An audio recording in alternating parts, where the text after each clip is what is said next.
Hey, what's up, guys? This is Spencer from the editing room, and I realized we recorded this maybe 2 weeks ago or so, and at the time, Ben from Literature and Lo-Fi was going to be on the very next episode to talk about the sequel to Foundryside, Shorefall. But I think he ended up getting sick or something, and so we weren't able to do that the next week. So that will be happening at some point. It just won't be the next episode. And I think in this video, I was like, oh, next week we'll be back with Shorefall. So next week's episode is actually going to be the first in our Night Angel trilogy, the first of those episodes. And then we have a big author group chat after that. So stay tuned for those and enjoy the rest of this episode. What's up, everybody? Welcome back to the Fantasy Files podcast, where we talk about our favorite fantasy series and topics.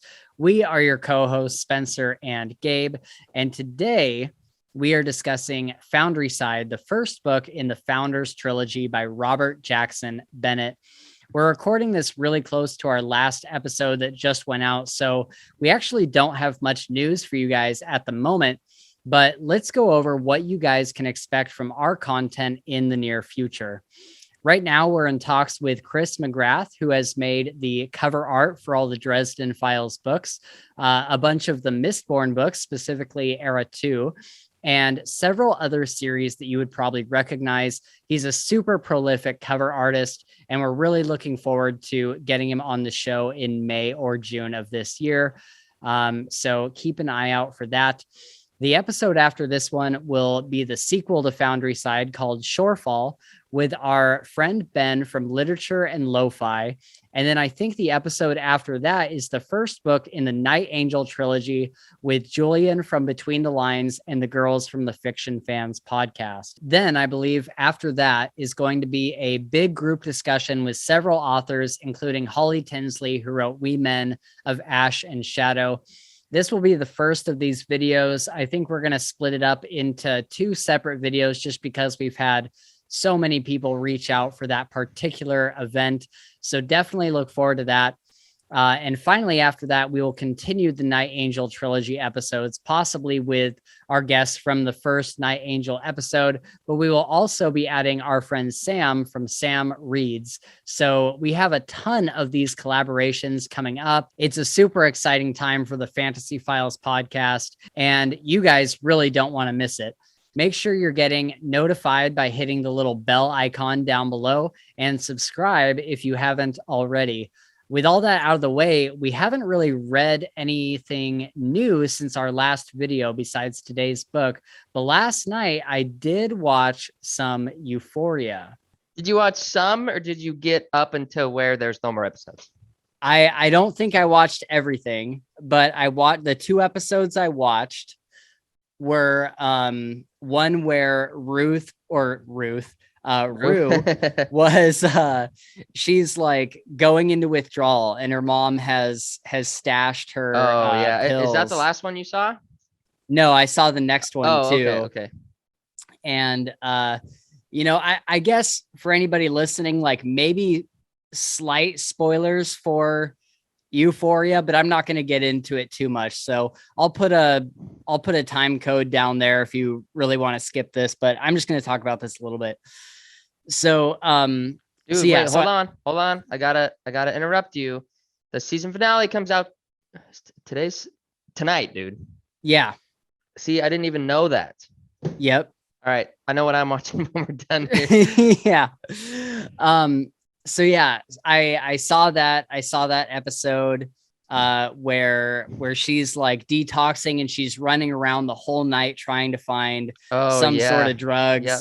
And dude, that was just such a fantastic representation of what it's like to go through that. Like, I thought that was so absolutely accurate. Yep. Throughout the whole episode, she's like yawning, and there's like these super bad stomach cramps. She's shitting herself. And she even does like she even does like these little like muscle spasms kind of thing.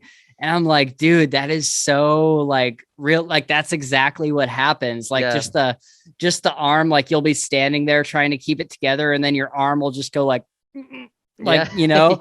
Yep. And I'm like, dude, they really did their research with this. It's so accurate. And Zendaya, like, it's just astonishing, dude. She's so good, dude. She's insane. She nails it. Yep. And just the way that she like blows up on like her friends and family and everything. And I was just like, dude, this is so accurate to like what it's like. And then the next day, which would be the next episode, is when she's like trying to get clean. Yeah. And it's showing her like going through the detox more, but like at home. Yeah. And I thought the Jolly Rancher. Yeah, she got the Jolly Rancher and she's just trying to get through it. And so I thought that all of that was super, super accurate. Even like, you know, she's like laying there in bed in this like really kind of particular position, like there's usually like one position you can get into that feels like remotely comfortable when you're detoxing. And so she's in like this really awkward position, just kind of laying there, and she's got her phone and she's just like watching TV on her phone. I'm like, dude, that's so accurate. And just everything in those 2 episodes. And then of course, like in the first episode I mentioned, she's like, dude, it was wild. Like my heart was racing this entire episode. Like police are chasing her. Yeah. And and she snuck into that like dude's house, right? And like got into all sorts of crazy stuff. Dude. Yeah, dude. She's like robbing people's houses and stuff, just like on a whim. Like she just saw that garage start to open and she just ran in there. And dude, that was so wild. And just like the whole time I'm like screaming at the television. I'm like, go, go, go, go, go, go, go. Just like freaking out watching her run. And like the police keep getting so close to getting her, like so close. And you're like, she's fucked. Like she's completely fucked. And then she just like barely gets away and kind of zigzags through a neighborhood. And dude, that whole episode was like, the tension was here the whole way. And I was like, dude, that's like one of the, I don't know if I'd say one of the best things I've seen on TV in a long time, but it's like, it's certainly one of the most like high tension things that I've seen on TV in a while. Like nothing has quite got my blood pumping like that. And like I'm laying in bed and my dog is like, Hank, he's like sitting next to me and he's like, dude, he's like intensely watching the TV with me. Like he's like, because there's like dogs barking and stuff in the episode. And so he's like watching this show like super intently with me. And I'm like, I'm talking to him like, what do you think's going to happen, Hank? What do you think's going to happen, Hank? And it was just a phenomenal couple episodes. And I think I made it halfway through the next episode after that where what's her name's play is going on, and it's a play about all her friends. Well, so that's the last episode except for the one that comes out. Well, it's already, I think it's actually came out 5 minutes ago, the one where we're at. But that was the last episode until this finale. So I only have like 30 or 40 minutes left of that one. Yeah, that last episode is very, very interesting. It's kind of like a wrap up, in my opinion, of just kind of like, the last, since the show started, almost just in an episode. But it's pretty good though. Oh, is it really? Kind of, yeah. I mean, because it's based off Rue's life, right, from childhood and her friendship with not Cassie, Cassie's sister. What's her name?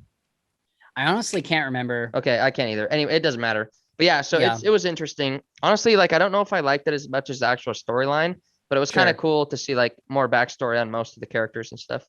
I think the coolest thing about it so far is, and I said this before, but this season specifically has some of the best like art direction. Yeah. Like some of the shots they do Yeah. are just like, wow, like that was just a really, really pretty shot. Yep. And so, yeah, I love that aspect of it. And I'm super excited to start it up again and see what's going to happen. But dude, I'm thinking with our Fantasy Files reacts videos, we should watch the finale, and then like on your next day off, we should do like just a 30-minute reaction. I'm down, dude. To this season. I'm super down for that. Yeah, that'd be great. Super cool. I'm probably gonna watch it tomorrow night, because I'm gonna have to go to bed when we're done with this. But yeah, I'd be down. For sure. And then I also watched some Sword Art Online. Yep. And dude, I just love that show so much. I keep putting it off for like days at a time, and then I put it off for days at a time, and then I come back to it, and I'm just like, oh my god, like I love this show. Yeah, so dude. Did you how far are you into that? Did you finish it? Like, or at least the Alicization or whatever it is? No, so I got to the point where without giving too much away, I got to the point where the two of them realized that they're going to be there for 200 years. Oh, okay. Yep. And like everyone on the outside is like, oh, it's been 10 minutes. That means it's been like, however many years. That's when they changed the time scale. Yeah. Okay. Yep. Yeah. Yeah. And so the people on the outside are like, I guess like waiting for them to like live out this 200 years. Yeah. But I haven't seen anything that they've done inside of that 200 years yet. Oh, okay. Like the last scene that I saw was like, they were like up on that floating island by the console. Yeah. And they're like, yeah, we're here for 200 years. This is about to be crazy. And then that was it. Nice. So, yeah. What about you? You been watching anything? Yeah. So me and, Leah started Squid Game. Okay. Have you watched that? No. Yeah, so I wasn't sure how I was gonna feel about it really at all at first, and then I started watching it, and I was like, man, this is actually like pretty cool. Really, it's got a very, very, very interesting plot line. It's kind of, it's mysterious. Lots of like action and kind of like secretiveness. I don't know. I've always liked kind of that, like you don't really know what's going on, but you start to figure out kind of what's going on. Right. But I'm enjoying it. I think we're on episode like 5 maybe or something like that. Okay. Or 7, episode 7. And so yeah, so that's pretty cool. And other than that, Euphoria, just like what we just talked about. So we wrapped that up, except for the finale. And other than that, that's it. So do you think that I would like Squid Game, or is it probably not my thing? No, I think you would like Squid Game. I think it's like right up your alley. Is it really? Yeah. Okay. Because the one thing that has stopped me from watching it is, that I hate watching subtitled stuff. Yeah. And everybody, everybody online is like, don't watch the dubbed one because it doesn't like you don't like it's you don't get the same like things like the way that it's translated. No, for sure. Yeah, well, it's not the same, good. it's the same like in anime. If they do a dub version that's like not very good, like you don't like personally, like watching SAO, like I get more out of the subtitled version. Right. Just the way that they say it, right? Because it's actually coming from what they're saying versus like, although Kirito's voice actor does an incredible job. So, right. But yeah. I think if you could get past the subtitles, I do think that you would like it. I think that you should like just give it just 2 episodes. That's what I tell everybody when they're starting something new. But yeah, you have to get over your fear of reading. Get over your fear of reading. For sure. Yeah. Yeah, that's definitely been something that's kind of been a zeitgeist on social media. Like everybody on Twitter and Facebook and stuff has been talking about Squid Game, and like people were going on about it for a long time. And so it's definitely something that I've been kind of curious about. like I said, I was on your side of the fence for like a long time because it came out, like a while ago, right? And Yeah. Friends were watching it, and I would like see them watching it, whatever. I was like, this looks kind of silly, whatnot. And then like Right. just last night, like Leah watched an episode, and then I came in around the second episode, and I was like, all right, tell me what happened in the first episode. I'll watch Yeah. this one. And dude, I was like, this is cool. Like I'm enjoying it. Right on. Okay, cool. All right. Well, I guess that's usually we go on for about 30 minutes about what we've been reading and stuff, but that was a pretty short one because we just talked about that in our exactly 2 days in our ago Dresden Files episode. Yeah. Yeah. So I guess should we just go into our Foundryside spoiler talk? Sure, let's do it. All right. So everybody, we're going to be talking about obviously Foundryside by Robert Jackson Bennett. And if you have not read this book, I recommend that you do. We're going to be going into full spoilers. So this is your warning in 3, 2, 1. You've been warned. All right. So this is a book that I recommended to you, and yep. I told you, I was like, I feel like this is a Gabe book. Like I feel like this is like one of those books that I read every now and then that I'm like this. I feel like this book was kind of made for Gabe. Was I right? Oh, absolutely. You were totally right. Okay. I just remember the way that you portrayed that to me. You were telling me about it, and then you're like, there's this key that's sentient, and I was like, sold. I'm in. Let's do it. Yeah. So no, man, I really thoroughly enjoyed it, and you probably don't know this, but I'm like an hour away of being done with the second one as well. Oh, are you really? Yeah, hour away from being done. Oh my god. Yeah, so just forgive me. I'm gonna try not to blend any of these. Yeah, I'll do my best, but yeah, dude. Don't. No, I won't. If you'll just edit it out anyways. Come on now. Sure. But yeah, dude, I really, really, really enjoyed it. Like it's probably like one of, it's like, I guess for a new book, like you've shown me several new books in the last year or whatever that like is out of like my normal reading zone or whatever. Yeah. And I really enjoyed it, man. I thought it was really cool. I loved the magic system, the way that they set up, the way that they think about the world and like reality and all this stuff was super cool. Love the characters. Character progression was freaking awesome, especially in the second one. Again, I'm not going to blend them, but sure. Yeah, super, super good. I enjoyed the crap out of it. Right on. That's awesome to hear. Yeah. I love it when a recommendation pays off. Hands out. Yeah, for sure. So yeah, this book is kind of a fantasy darling in the reading community. I there's so many people that really, really love it and wholeheartly recommend it. It had been recommended to me so many times, and I kept putting it off. And then finally, what was it, like 2 weeks ago, I was like, you know what? I got to just pick up this book and try it out.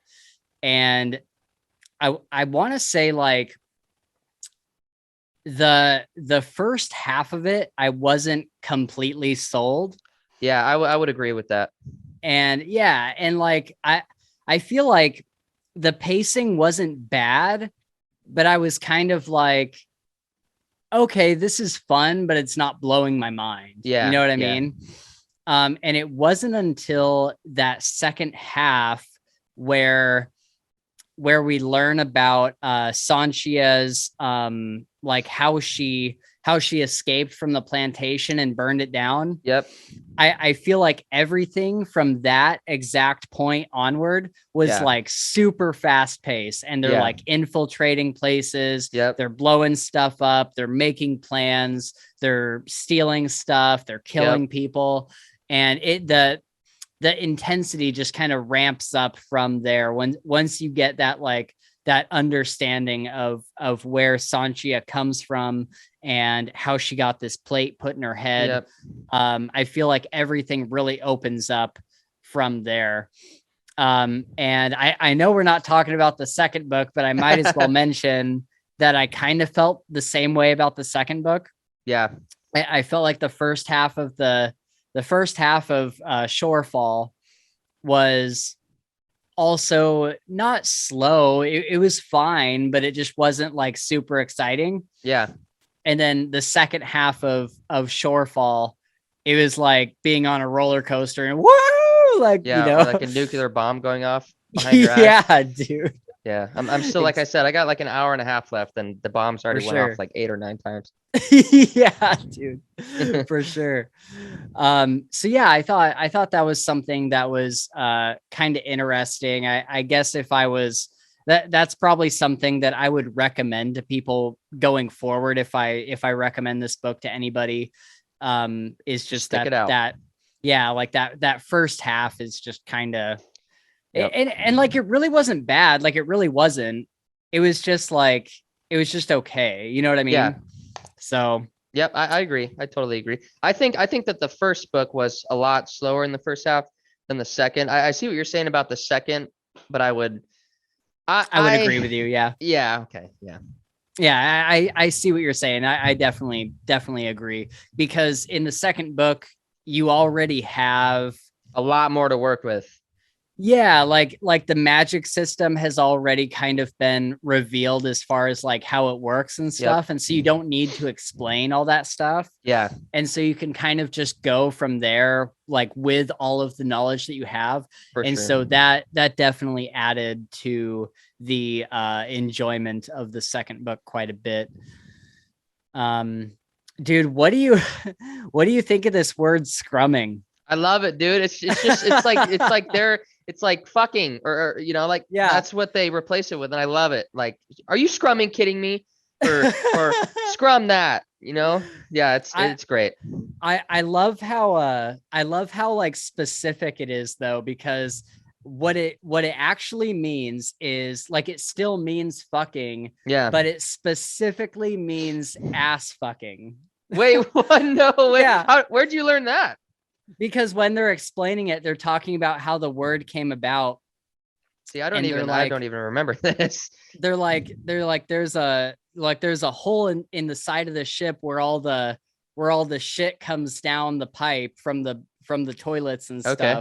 Yep. And they have to take this pole and like jam it in there and scoop all the poop out of the scrum hole. And so then Sanchi is like, she was saying that it bared a striking resemblance to, and then she kind of hinted at anal sex. Oh, okay. Gotcha. And so I just love how like specific that is. And so every time you hear scrumming, it's like, I just get like this image of like this thing in a ship that's just full of shit. And they're like having to clean out the shit. Yeah. And you just ruined it for me. The rest of the second book is toast. Yeah, I love that word. And ever since I finished the first book, I found myself like using that word, like really? not so much out loud, but I will like in my head. Ah, nice. And then I'd have to like remember like, oh, that's not like, yeah, that's not like real word, but it totally should be like, you know, normalize the word scrumming. That's right. But yeah, I'm like that was just an ingenious way to come up with a new curse word. For sure. Because a lot of fantasy novels will they'll like come up with some sort of swear, like Harry Dresden says stars and stones. And it's like, that doesn't really mean anything. You know what I mean? Like, as far as we know, like, it doesn't really like have any, there's no reason behind that being a curse word, but to come up with like a history of your curse word and like explain like why it's used in the lore. I just thought that was phenomenal. Yep. I agree. So you'll probably be able to answer this question even better, being, you know, partway into the second book. But what do we think is going on here in this world? Are you getting any like Matrix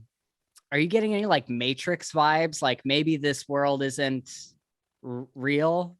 Yeah, so I wouldn't go as far as that personally. I definitely think that there's some Matrix vibes and some weird uh some computer stuff, like you said here, like editor permissions, computer jargon, right? Stuff like that comes Yeah, into play a lot. But from what I've read and from what I understand, I wouldn't quite say that like they're like in a simulation, right.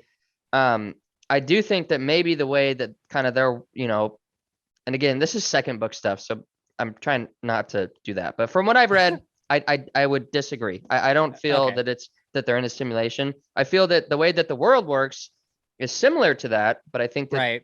there's like a creator, and then I don't know. Yeah. I think the thing that kind of tipped me in that direction was specifically Valeria Yeah. and the way that she talks. It's Yeah. very like robotic, it's very computerized, Yep. it's very like it's almost like her and another unnamed character come from the come from like the outside of this world. Yeah. And so that's what kind of made me think like if she has like Valeria is almost kind of a game master. You know what I mean? Like she kind of has this ability to edit the world Yeah. and to turn it into Well, yeah. Well, some scribings. yeah. Yeah. And she can like edit scribings and she can edit like certain things within the world. And so I don't know. I just kind of get this a little bit of a Matrix vibe from it. I mean, I won't argue the Matrix vibe. I think that there's most definitely a Matrix vibe to it. I just don't know if I can go along with the simulation thing. Sure, sure.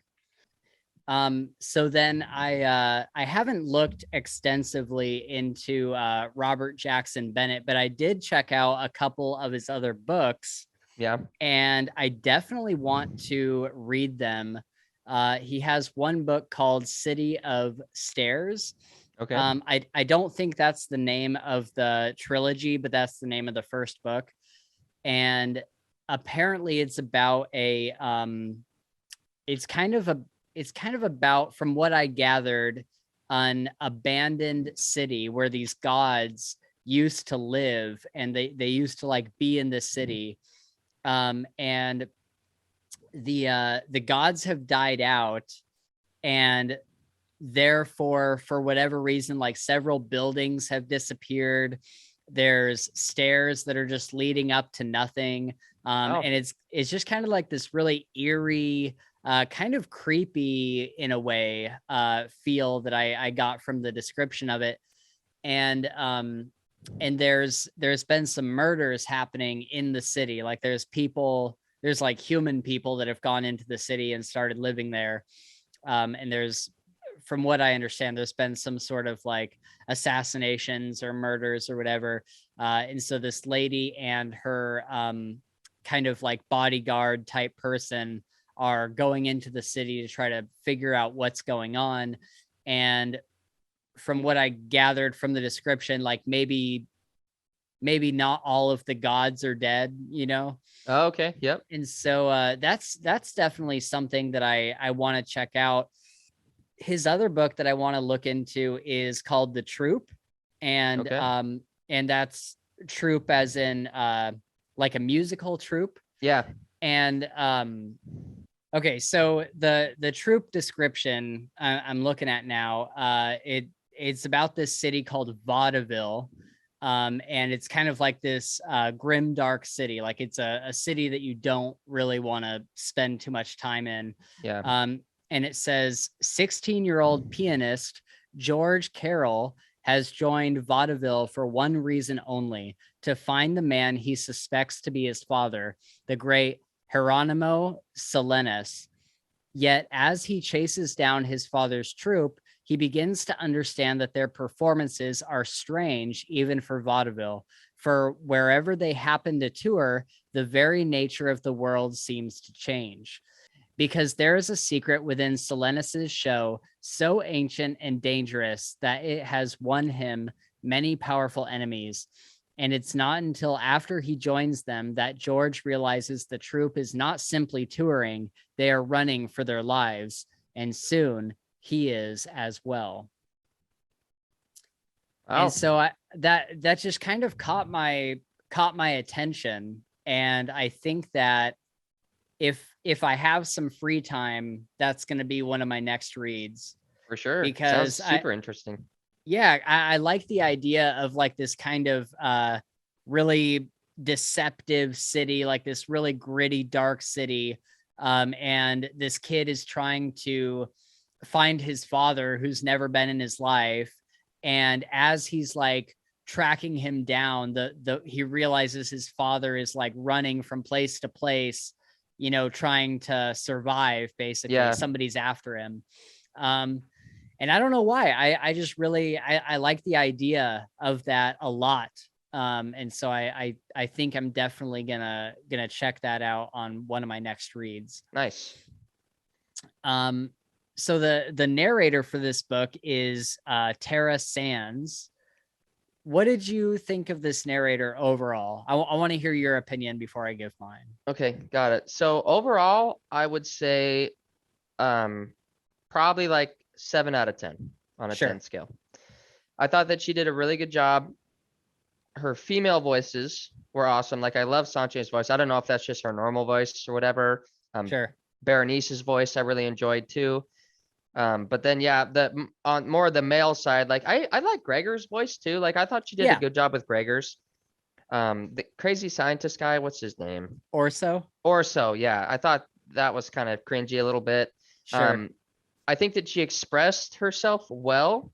There were some parts where I was like, man, you know, she could have gave that a little bit more oomph or less oomph, you know, in certain situations. But overall, it was pretty good. It didn't like, it never turned me off from the book, right? Like, it was never like, kind of, you know, this is, you know, or cringy or whatever. So she did a great job. Probably not my 10 out of 10, but she did a very good job. For sure. Yeah, I feel like we're very much on the same page. I think that the thing I didn't like about her male voices was that besides Gregor and an unnamed person from book 2, she they all kind of sounded the same. Like Clef, Orso, and a few other guys, Tomas.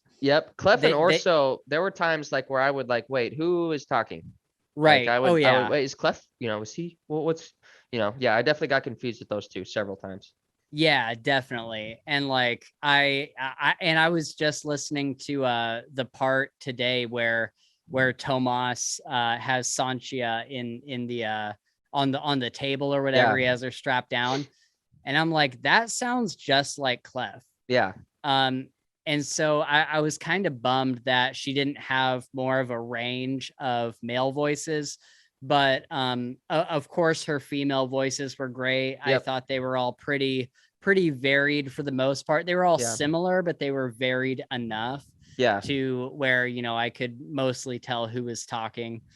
But yeah, I would agree with like probably the 7 out of 10. It wasn't anything that like turned me off to it or was like, oh my God, I can't get through this or anything. But it definitely could have been a little bit better. For sure. Let's talk about the world a little bit. Do you want to talk about Tavan? Yeah, so Tavan, you know, I was thinking about world building the other day, like, right? Because like normally like we get it, you know, the place that they're in, and we might hear about like, you know, another empire or another, and we do kind of hear about that stuff. Like, really, like all you get is Tavan and then some islands that are out in the water past it. But Tavan's like sprawling city, right? You have these 4 merchant houses, which are basically like the governing authority, right? They create all the scribings. They've got all the power, all the money. They got these fancy walls. And so basically you have your upper class noble, right? That's all the merchant houses. And then you get your commoners, right? Which are just, you know, they're treated like shit. They're, you know, it's awful. And that's kind of what, I think that's what like really like drew me into this, right? Because this is like an underdog story. Big time. Oh yeah. Like Sanchez, you know, been a slave, been treated like crap, you know, lives in the commons. And so anyways, it's freaking huge. I know that because they've talked about it. It's massive. Like the campos themselves are like humongous, and there's 4 of them. Massive campos, which are basically, a campo is basically the merchant house like property, basically. Yeah. And they've got, science center and laboratories and all this stuff for scribbing. So yeah, it's kind of like, what would you say, like what era would you call this? Because I mean, So besides like the scribbing. Right. So era as in like what period of time? Yeah. Like did you ever play Dishonored at all? I don't know. Is that the one that you tried getting me to play a whole bunch? Probably, yeah. Okay. So Yeah. I would say that it's like kind of Victorian, maybe like 1800s. Okay. Kind of era. Yeah, that's kind of what I got to. Yeah, I didn't really get a medieval vibe from this at all. I kind of got more of like an 1800s, kind of probably around the same time period as like a Wee Men of Ash and Shadow kind of thing. And so that's kind of the time period I got from it. Yep. I would agree. Because it's even like a little bit there's a little bit of steampunk influence. I felt like because there's like all these different gear operated things like carriages that can, and most of the carriages were like scribed or whatever. Yep. But I got the idea that they were past, or they were either past or about to be past like horse-drawn carriages. You know what I mean? Like it was kind of getting into that next stage of the Industrial Revolution. Yep. And so yeah, that was super cool. I really like those kind of time period books. But yeah, I really liked these campos, because like and you did such a fantastic job describing all this. Like each campo just has like these huge high walls, and there was even at one point, I forget who said it in the first book, but they were saying that going into a different campo is like going into a different world. Like they're all like wildly different. Yep. And so that was something that I thought was really cool. And I tried to look up online if there's been a map that has been released for this series, and I could not find one. I don't know if the people that have the physical copy, if there's a map in the book, but I didn't see any pictures online. But how I picture it is just like this island with like these big sections that are the merchant houses, and then all of the streets that kind of fill in between. That's all the commons. Yep. And I really just love that idea that it's all one city, but they're very divided. Like, very divided. Like you don't just go into a campo. Like you live in your campo, and that's it. Unless you're like going there on business, but in which case, like you would be invited. The guards at the door would know to let you in. You'd have like, to get the right sachets, all this stuff. Yeah. Like you don't just go walking into somebody else's campo. Yep. And so I thought that was pretty cool. And like you said, we learn about the islands that are kind of outside the city, that are where the plantations are and where stuff. they find the Occidental tools. Yeah. Oh yeah, that too, where they do like digs and stuff. And that's that's where Clef came from, was some ruins out there. Right. In one of the islands. Something else I thought was kind of cool about this world is there is like no police force even in the campos. Like the campos have their own guards, but the guards aren't like governed by anything other than the campo, or anything other than their merchant house. Right. Yeah. Like there's no like governing body. Sorry, I didn't mean to interrupt you. No, you're good. Yeah, you're absolutely right. Like they're there to keep people out. They're not there to like have law and order, right? If you're somebody high up in a merchant house, like you can get away with whatever you want. Like there is no one telling you not to do something besides whoever is above you on the merchant house kind of ranking. And so I thought that was like super, super interesting. That was probably one of the coolest things I really liked about this world, because then you have Gregor, who is part of the Dandolo house, and he's like living out in the commons to try to create like a police force, to try to create some sort of like law and order out there. Yeah. And so I thought that was just kind of a really, really cool element to all this. And even Sanchia tells him like, what do you do? Like, there are no police there is no police force. Like, why are you even doing this? Like, why do you care? Like, just let everybody do whatever they're going to do. And then my mind goes to like, imagine living in the commons where there are no guards. Like, you can literally do whatever you want in the commons. And it's just up to like cowboy justice and like crime lords like fighting each other, and like you work under a certain crime boss or whatever. And so I thought that was pretty cool. And then another smaller piece of the world building, I put it as part of the world building because I didn't know where else to put it, but harpering. So if you're someone from the commons, or maybe even someone from a campo who does something that your hierarchy doesn't like, do something like quote unquote illegal, you get punished in this way called harpering. And I just thought this was an interesting way to come up with like a capital punishment. Yeah. Because like Sanchia says that like if you get caught stealing, like they can put this thing around your hand. It's like a razor sharp wire, and then they like pull it tight. And I don't know if they hang it or what, but they pull this razor wire tight, and it like slices through your hand, right?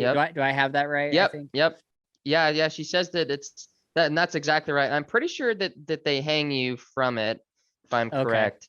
But yeah, anything from a hand, an arm, or leg, or even to some more private areas too. She mentions that's also a possibility depending on your punishment.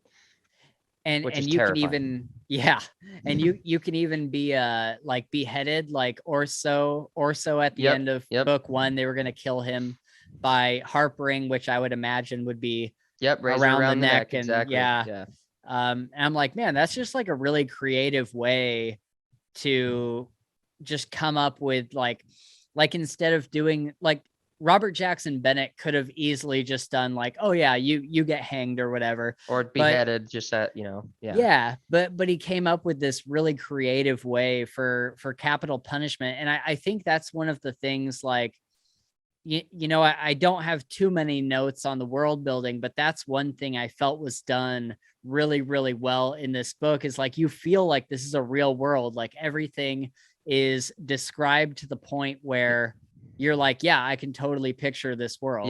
Yep. All right. So do you want to go into the magic system a little bit?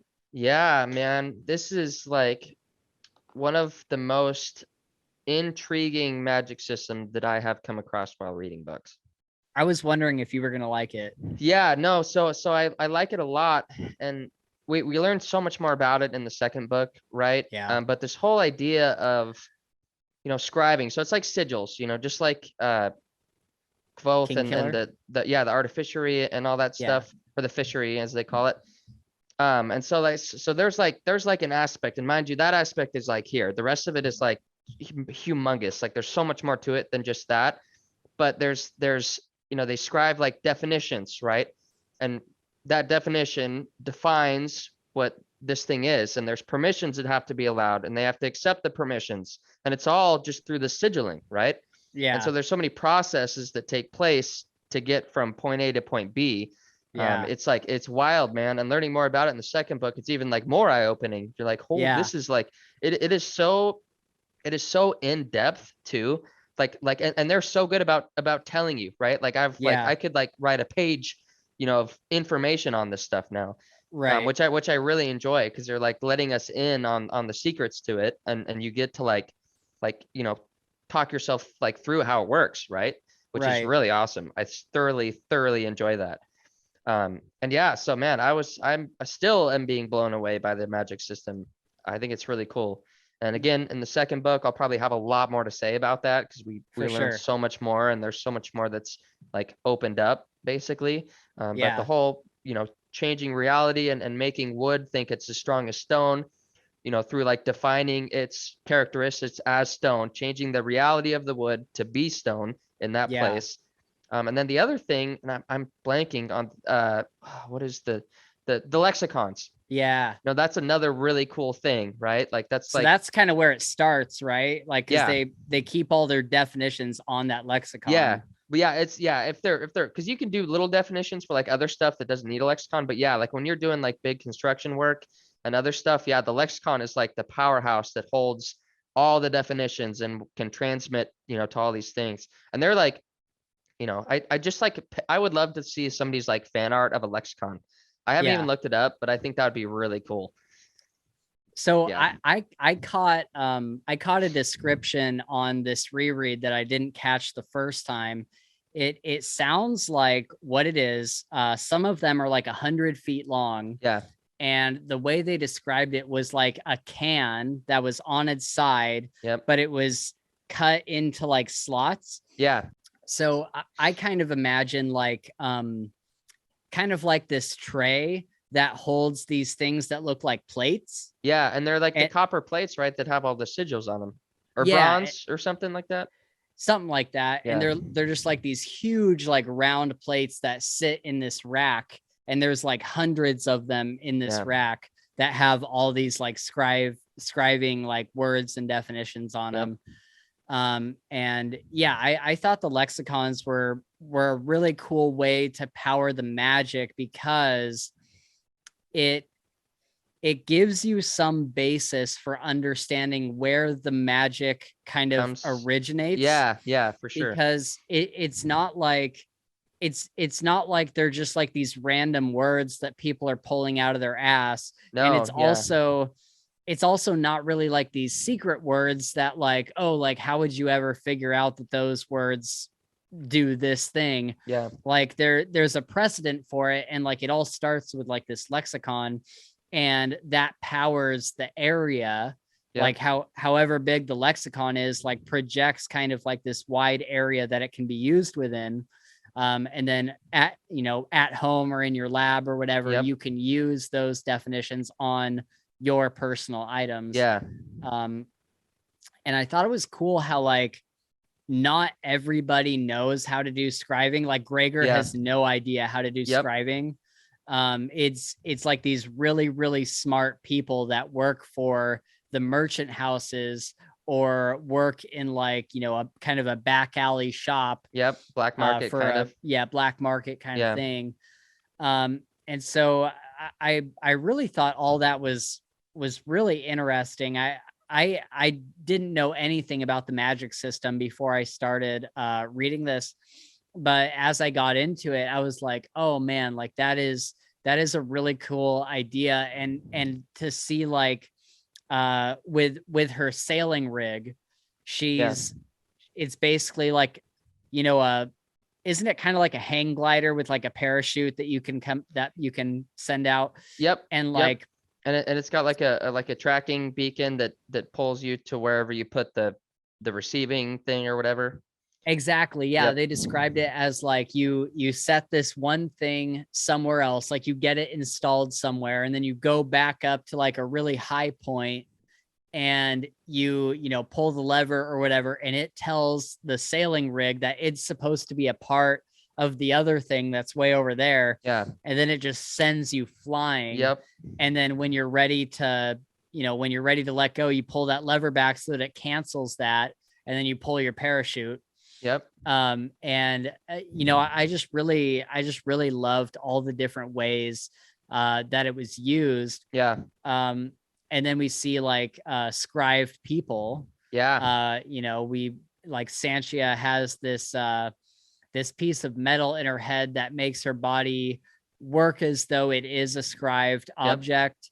And she kind of has this like sensory overload, right? So like every time like she takes her gloves off, she could like at the beginning, she like felt that building.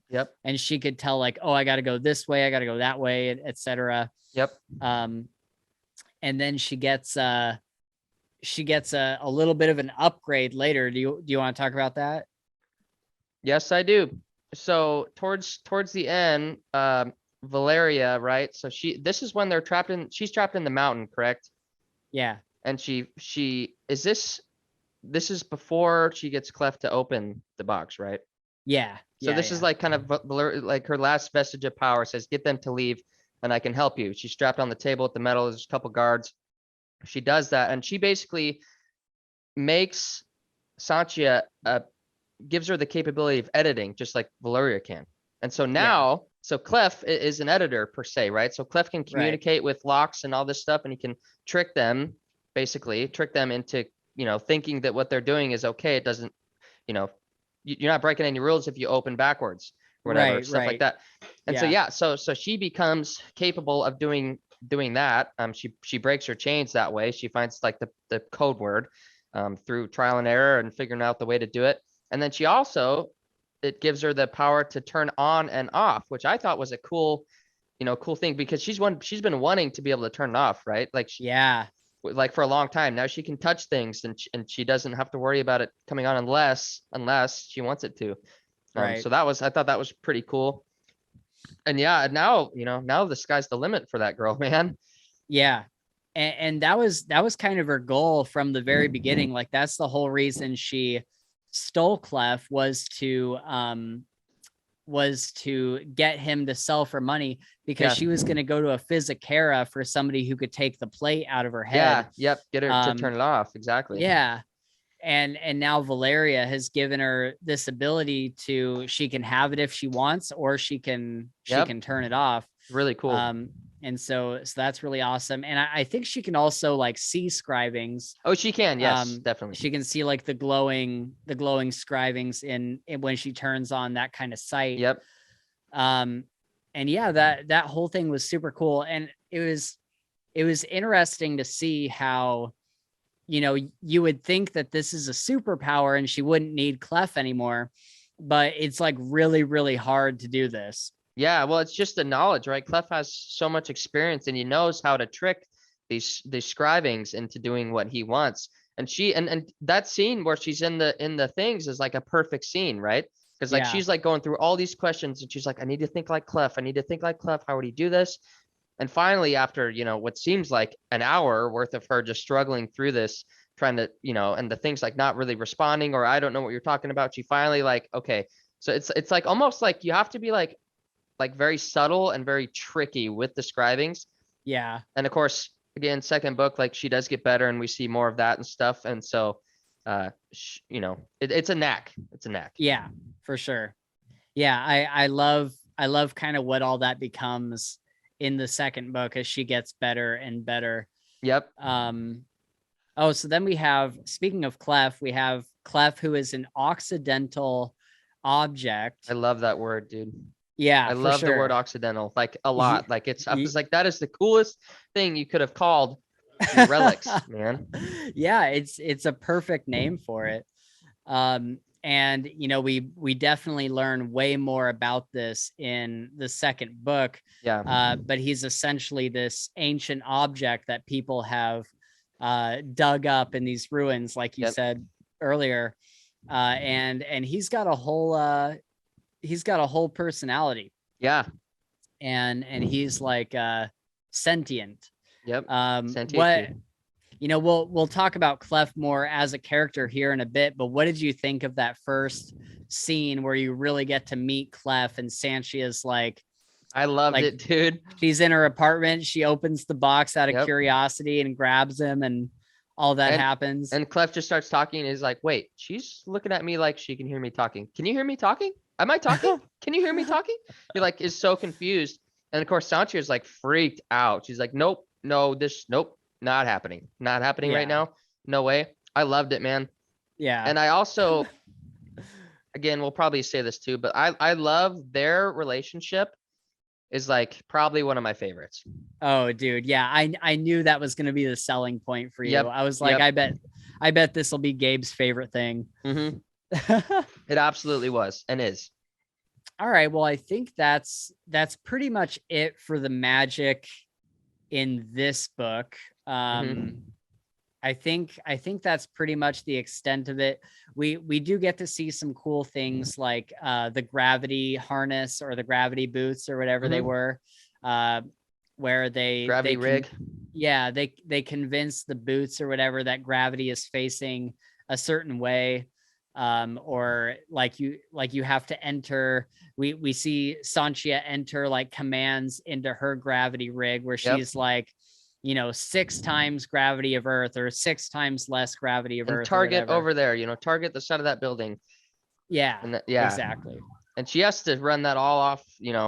She's got no controls. It's all just her telling him what to do. That part kind of freaked me out a little bit. Yeah. I got nervous. I got really nervous for her when I was reading that, because I was like, man, you just one misstep here and either you're flat as a plug or you're turning into like a black hole or some shit.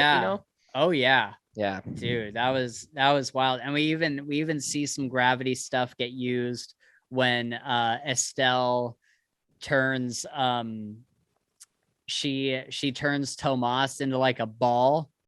Like she crumples him with the gravity and then he like implodes. Yep. And then Sanchia did kind of a similar thing when she's up on the roof and she grabs the guy's gravity rig and turns it. Yes. And he just goes whoosh, and just that was pretty wild. All right, well, speaking of Sanchia, let's talk about some main characters. What was your favorite thing about Sanchia?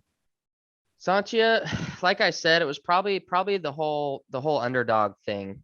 Yeah. I just the underdog trope, I guess you could say, is always just like, I've just been a huge fan of it. And so like seeing somebody that was like, super downtrodden, mind you, like she is like this badass thief, right? Yeah. But she breaks open a can of worms that like she never thought she would ever even come close to. Right. And so the way that she handles that is really awesome. I like her humor. I think she's funny. For sure. Yeah. I think one of my favorite things about her is you mentioned that she's like this badass thief, and she's like super cool. She's really, really good at what she does, but she's also like super broken. Like she is like super, like there are so many things that have just like messed her up for so long. And she even tells Berenice, like Berenice is like, I kind of like you because you're so like kind of dangerous and you do all this really cool stuff. And Sanchia is like, you realize that I only go to these places and do this stuff because like I just need food, right? Like I don't do it because like it's exhilarating. Like I don't do it because I'm a badass. Like I'm a badass because I need to eat. You know what I mean? Yep. And so to her, it wasn't like kind of this lofty thing. It was just her like trying to get by, and she became this thief out of necessity. It wasn't necessarily something that she like aspired to do or like I want to become like the best thief or anything. But so I feel like she was just like really realistic. I feel like everything about her character felt real. I didn't feel like it was inflated. I felt like all her reactions to things were very understandable. Especially, dude, one of my favorite scenes of hers is when they are coming up with a plan on how to get into the mountain.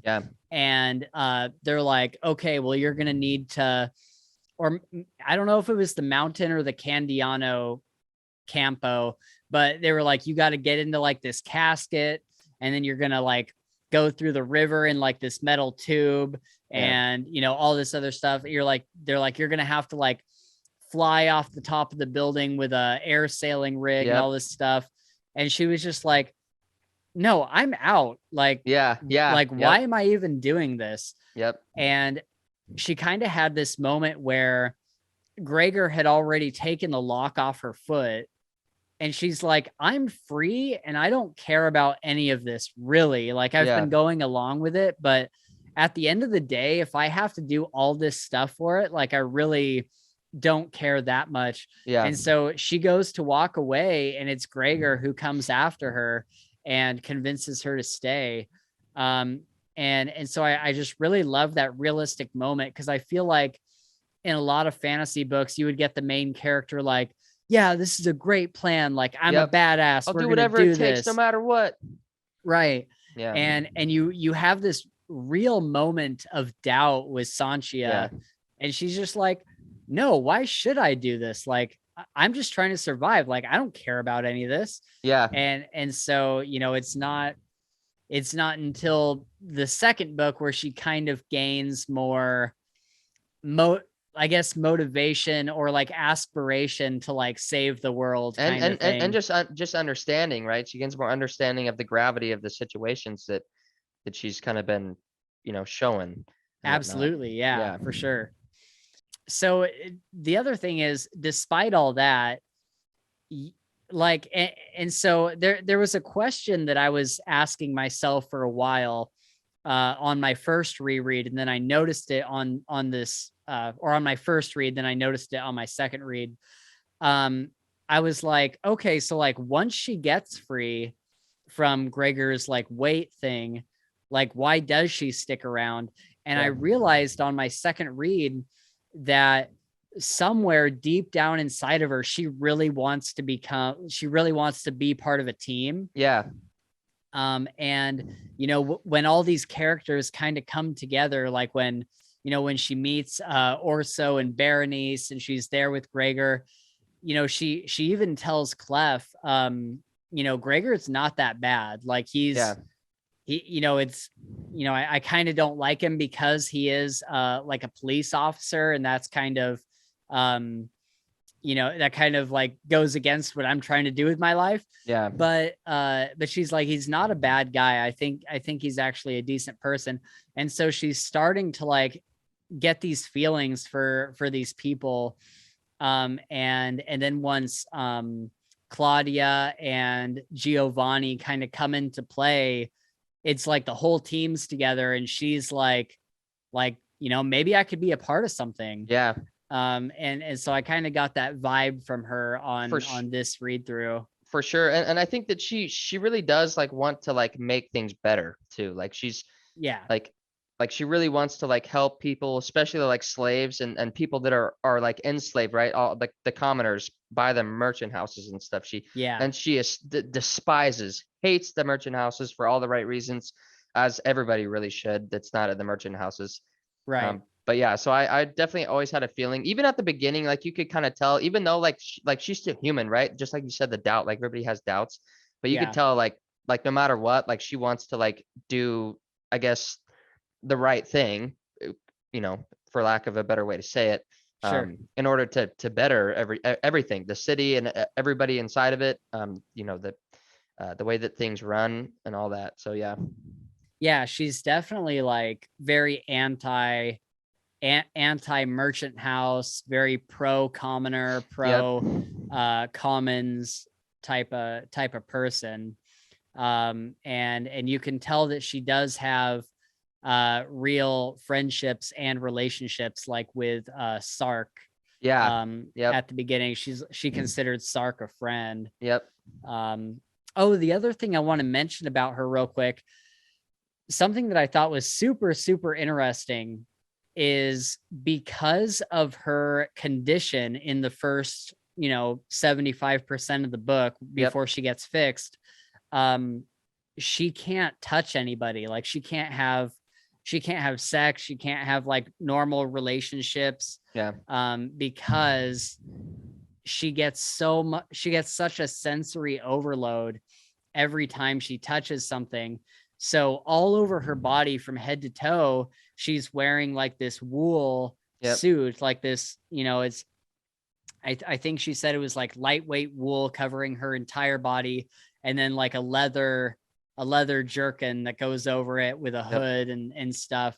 And so she tries to stay away from like really touching anything. And I thought it was super interesting how this was used as I don't know if I'm going to say this right, but this was used as kind of a way for her to be vegetarian, because she can't eat meat, because then she gets the sensory information of the animal dying, and you know, all these really bad things that happen to the meat on its way to her to eat it.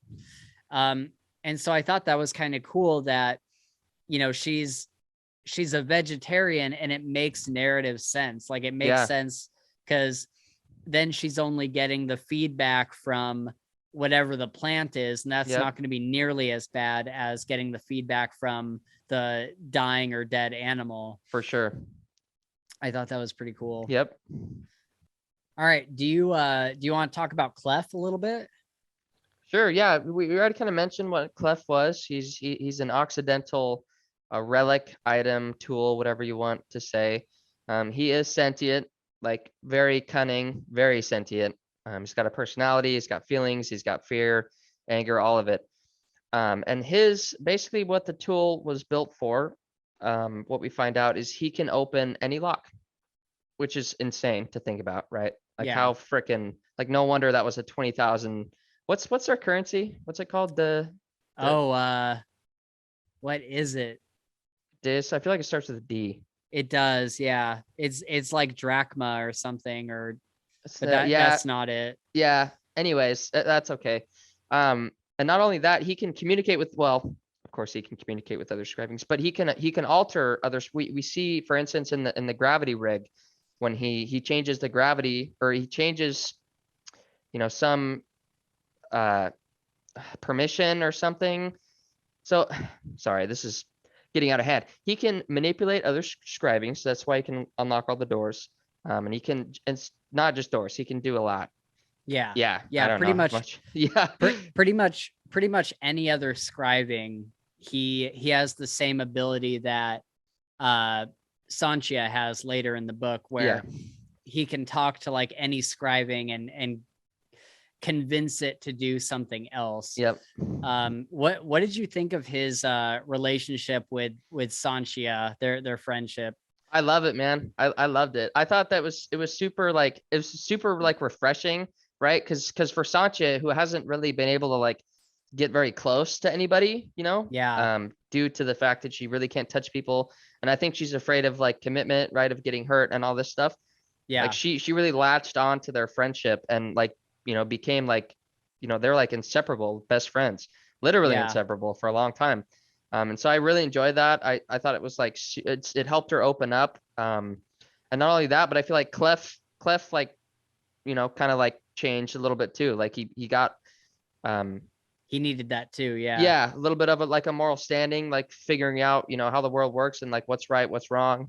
Right. And really just like backed her through and through, helped her out as all he could. And they were like there for each other. So I love their relationship. Yeah. I love I love just like the banter between them. Yeah. And how I have some quotes down below that I really like from Clef. But yeah, he's just funny, and he doesn't mind giving her crap. Yep. And especially when she needs it. Yeah, especially.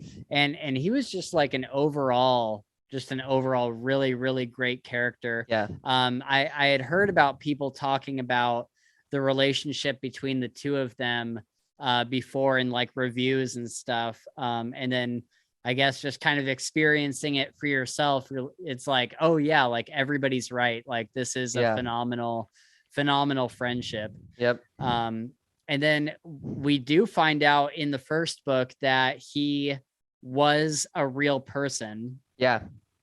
And, you know, right before he kind of dies, Sanchia is kind of teleported inside the key with him. Yeah. And she meets the real Clavicles. Yep. And he talks to her for a minute. And so that was super. That was super. Awesome. I don't know how much you've learned about him in the second book yet, but there is so much about Clef. I've learned a lot. Yep. Learned a lot. Okay, for sure. What about Gregor? How'd you feel about Gregor? So starting off, which I think was the point, I didn't really like Gregor all that much.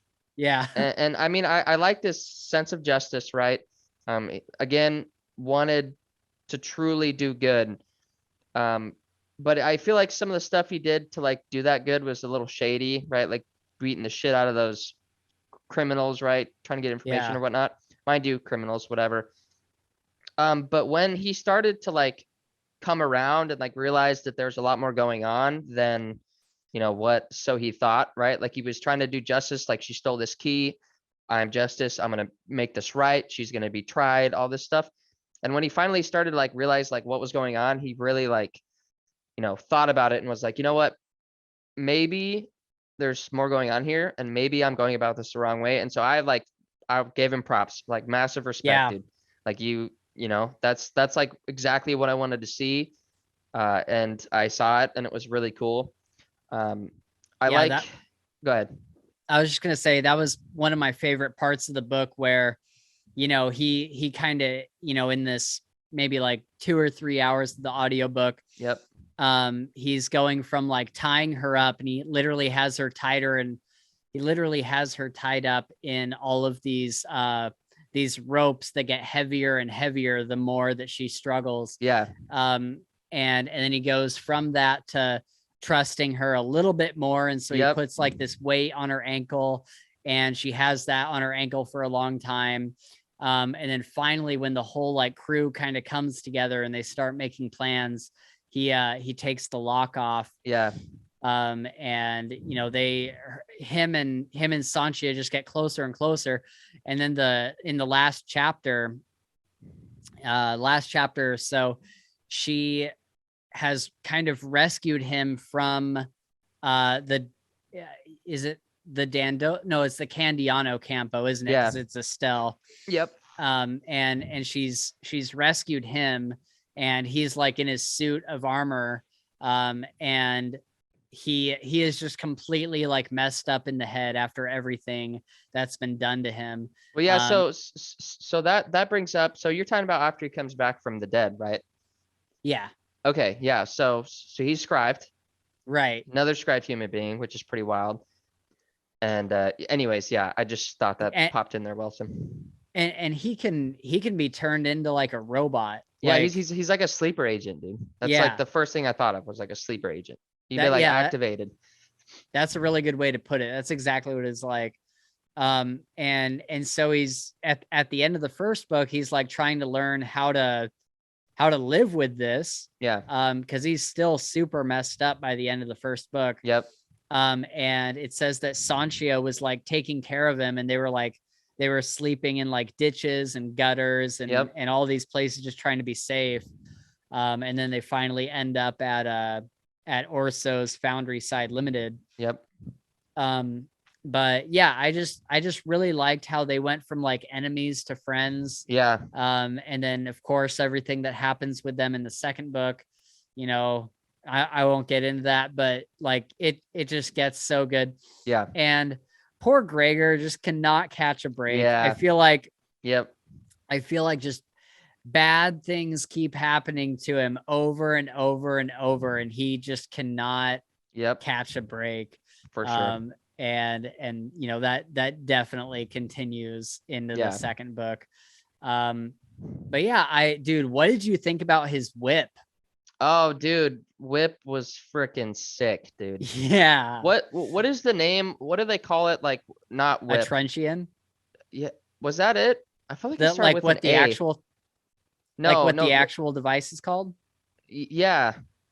Yeah, it's a truncheon that's like hollowed out and it's got this weight on the end of it and it's got like this metal cord that goes through it. Yeah. And it like attaches to his arm and he like slings it out and the weight goes like flying with the cord and he can like zip it back. And he can retract it. Yeah. And it's scribed to like be way heavier and fly way faster.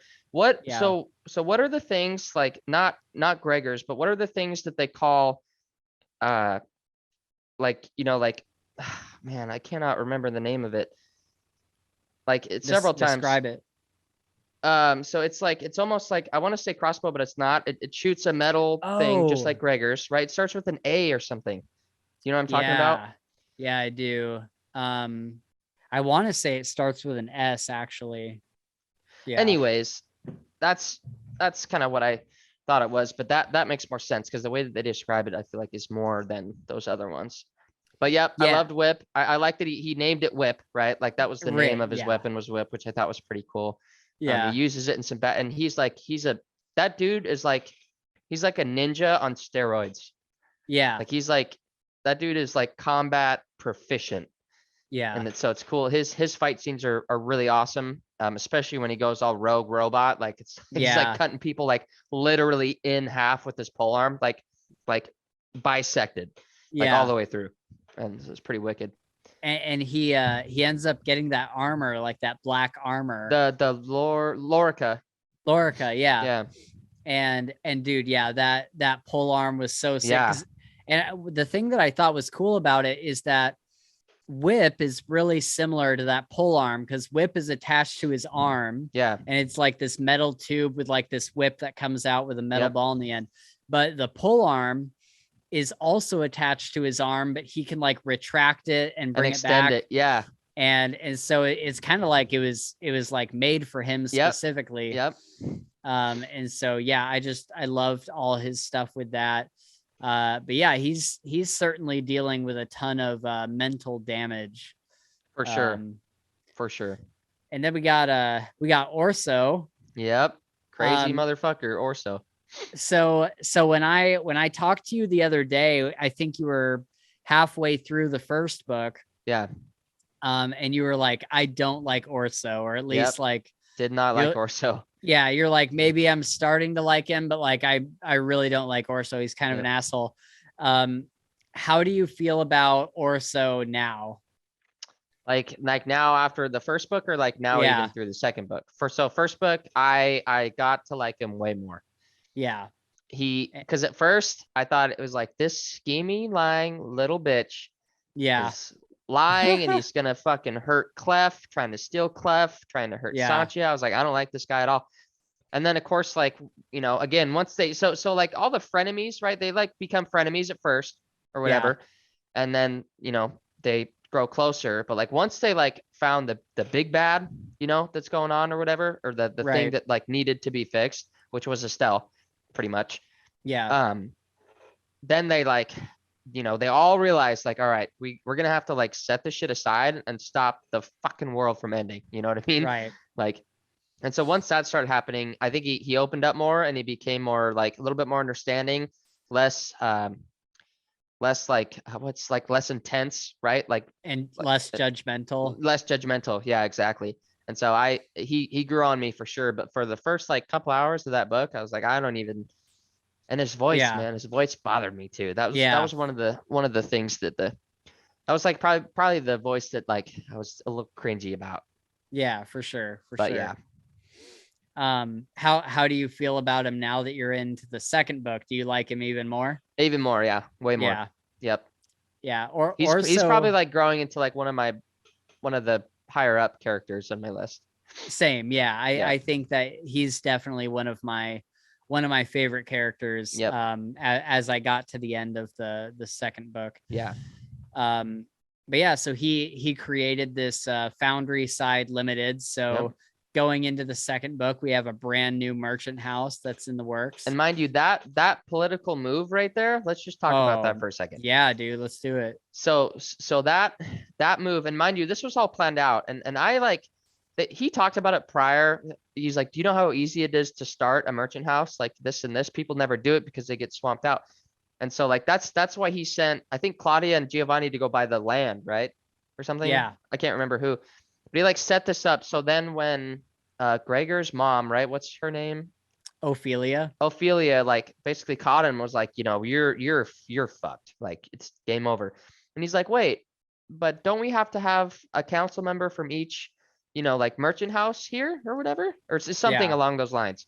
Yeah. He's like, what are you talking about? And he's like, well, you're looking at the newest head of the merchant house, Foundryside Limited. I was like, dude, that was a suave move. Like that was very fluent, and he knew what he was doing. And I was like, that's part of the, like, he brings a lot to the table in that aspect of like, he knows the maneuverings of the merchant houses and stuff, and the kind of the way that they, can weasel underneath each other and do all that shit. So I thought that was a fantastic move right there. 100%. Yeah. I loved that scene. He's just like sitting up there in that cage. Yep. And they're about to like Harper him. Yep. And he's like, well, what about my merchant house? And she's like, you don't have a merchant house. And he's like, check the charters. And so she called somebody in to bring the charters into the room. And she's like, oh my God, like really? Yep. And yeah, she's like, you're dead as soon as your house goes under. Yeah. And he has a badass line. He's like, you're forgetting that it was my team that took out the Cambiano house in one night. Yeah. Like we destroyed a merchant house in one night.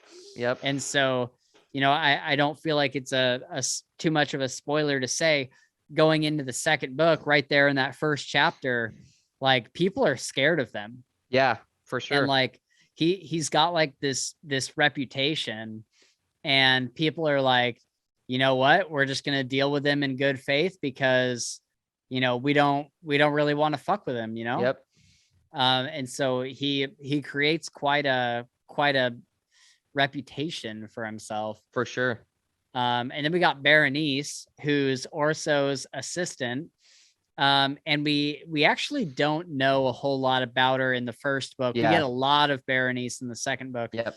But Berenice, something I noticed this time around that I wouldn't have caught on my first read was that she there's this scene where she grabs a book off the shelf and pulls up a passage from it almost immediately. Like they were like, she was saying something that happened in history, and they're like asking her about it. She's like, well, it's right here. And she just pulls out this book within all these other books, pulls out this one book, opens up right to the passage and like quotes it.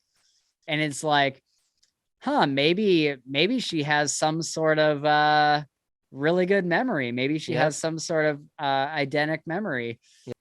Yeah, I thought I caught that this time around. I'm like, oh yeah, there was some foreshadowing there. There was actually a lot of foreshadowing in the first book. Yeah. When I did this reread, there was a lot of really, really cool things. Oh yeah, and then Berenice hits on Sanchia. Yep.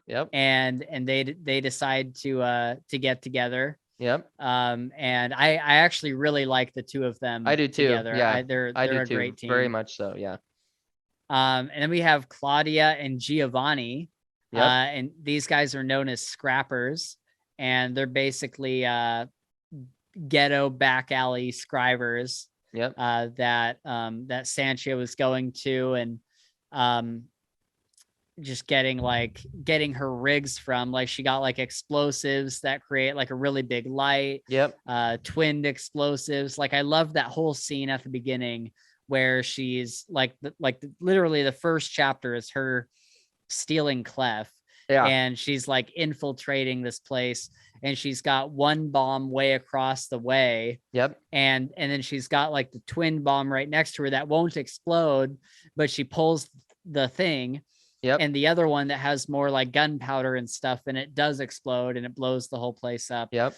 And so they create things like that, which I thought was super cool. I really liked seeing everything that they would make, and all of Sanchia's little tools. They make her Dola Spina darts. Yep. That she can make people pass out with. And so yeah, I liked them. We really don't get like too much of them compared to the other characters. Yeah, no, definitely not. But yeah, what we get of them, I really liked. So tell me, what did you think of our villains? We have Ophelia Dandolo, Tomas Ziani, who is part of the Candiano Campo, and then Estelle Ziani, who is also part of the Candiano Campo. What did you think of our bad guys in this book? So I thought that they were some pretty good bad guys. Yeah. I think that the whole thing about, Thomas and Estelle, right? So Thomas was like, he's a pretty incredible scriver, right? Like, isn't that who is the person that like did the mountain and made that whole, not the mountain itself, but like all the stuff in there? Am I mistaken? So yeah, Tomas wasn't a very good scriber himself. He had like a scriber that worked for him that knew how it all worked. Okay. Tomas was just like just kind of a noble who thought of himself like really highly. And he was the guy who was who is like, when Sanchia was sneaking into the Candiano Campo, she saw him like fucking this girl on the bed. Yeah. And she like didn't want to be there. Yep. And so he just kind of has like this inflated ego. But he is the one with the he's the guy that first has the Imperiat. Yeah. And so he married into the Ziani family, right? I think Estelle married into the Ziani family. Oh, like okay. like Ziani would be his name that she married into. Gosh, I remember the scene where Orso like went to that council meeting and Tomas was there like saying shit and Orso was like, you fucking married into this. You're not You're that. right. Yeah. Okay. Yeah. Yeah, So because her family is like higher up than his. yeah. Okay. Yeah. Gotcha. So he married into it, right? Which was like a power play. And not only that, but he fucking like his wife, Estelle, just, fucking a different chick. There's the first red flag. Yeah. Basically just like locks her up in the in the campo, right? Like, you are nothing. You're nothing. Like you were just my way into this power. That's all you were. Yeah. And come to find out, Estelle is the fucking mastermind of the whole fucking operation, pretty much. Yep. She's been playing Tomas like a fiddle, dude. Like yep. he never would have guessed. And so that was surprising. So do you remember when Gregor got attacked, right? This is after they got something. I think it was it when the key came out? Yeah. Exactly. And then of course, like, there's this woman, he gets stabbed, and I'm like, I would have never thought. I don't think we found out much about Estelle before that, but I was like, interesting. Okay, interesting. And then the second, it's Estelle, like she was helping Orso and whatnot beforehand. Yeah. And I was like, what? Like, holy crap, I was pretty surprised. And she helped Orso specifically to get to the point where, yes, yeah, because she knew what they were gonna do, and so she used that for her own gain. Absolutely, yeah. She's mastermind, dude. Mastermind, and dude. She wanted to basically turn herself into a Hierophant. Hierophant, yeah. Yeah. And the way she was gonna do it was kill off the entire campo with these shawl or whatever they're called, shawl something. Anyways, these ribbons, right, that have commands on them that are supposed to let you into doors and this and that. In reality, it was a way for her to like steal their souls and like imprint them in her body. She was like, sachets. Sachets, exactly. Yeah. And she, one of the last scenes before she, basically gets murked is like, she's scribing her whole body. She's naked and she's like scribing on these sigils and symbols over herself. And I was like, that's pretty wild, man. Yeah. And that's, she was crazy. She had a whole game plan, and I think, man, like what a fantastic villain, because you just don't see it coming. Yeah, like exactly. You just don't. And so when she came in, Sanchia's like strapped to the table, and she comes in, and Tomas is like, what are you doing here? And she's acting all drunk and stuff, but she's got all these scribed objects like under her coat and stuff. Sanchi's like, holy shit, she's got more firepower than an army right now. Right. Yeah. And so that was kind of the first moment where we really learn like what she's got going on. And it was so good. And I love the kind of like backstory between her and Orso, because I don't know if you thought this, but like when Orso goes, we've kind of learned about their backstory, and then Orso goes to her, he meets with her secretly, and she says that she'll give him the blood of her father so they can get through. Yeah. And they're kind of talking wistfully about their relationship. Like she even says like, oh, did you come to whisk me away and all this stuff? Yeah. Did you think for a moment like, oh, maybe like it's not too late for them, like maybe at the end of this, like they'll end up together again and everything will be good? Yeah, for sure. I definitely thought that that's where the story was going. Yeah. And so I love that, like, bait and switch. Like I feel like the author laid it all out there for us to believe that, Estelle was going to be kind of rescued by Orso, and like Tomas would be killed, and then Orso and Estelle would be back together and she'd be part of the team. And then for her to be the villain, man, I don't know. Just I know I'm gushing about this, but I just really, really good villain with really, really good motivations. For sure. I'm with you. Speaking of her motivations, so the way she kind of justified all this was that her whole life had been held back by the others in her campo. And her father too. Her father was like the leader, and he wouldn't listen to a word she said, even though her ideas were like insane. Like she was a genius scriver, you know? Yeah. Or scriber. And she her father wouldn't let her be any part of like, cause I guess the way they explained it was being a scriber is kind of like a man's job, I guess, in this world. Yeah. Like it's considered a more manly thing to be a scriber for whatever reason. And so, you know, she's kind of always held back by this. And then when she marries Tomas, like he just keeps her locked up in a tower, basically, like you said. And so I thought that was kind of an interesting, just kind of an interesting motivation for her, because then, you know, if you keep somebody locked up for that long, not only Tomas, but also her father kind of kept her locked up in a way. If you keep someone down like that for so long, the moment they get any little bit of freedom, they're going to go crazy with it. Yeah. And so for her to get to this moment where she realizes that she can become a Hierophant, like she just takes that and runs with it. Right. Yep. And so I thought that was a really, really cool motivation.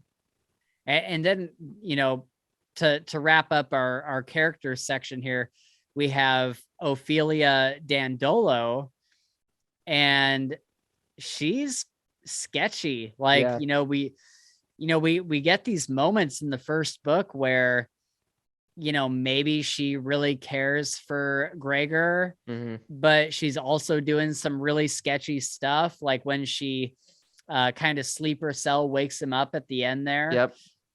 But I guess I wasn't like super surprised by some of the stuff she did in this book, just because we didn't have like a whole lot of information about her. But it was definitely, for the first book, it was kind of this murky, like, is she on Gregor's side? Is she not on Gregor's side? Like, what's her game plan? What's she going to do? And then we certainly learn more about her in the second book. Yeah. All right. Should we talk about some quotes? Let's do it. All right.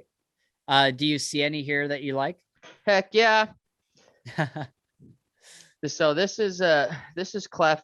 I think this is when they kind of like first meet, get together, whatever, you know, they, you know, talking key and whatnot. She figures it out. Yeah. And basically he says, I'm a key. Yeah.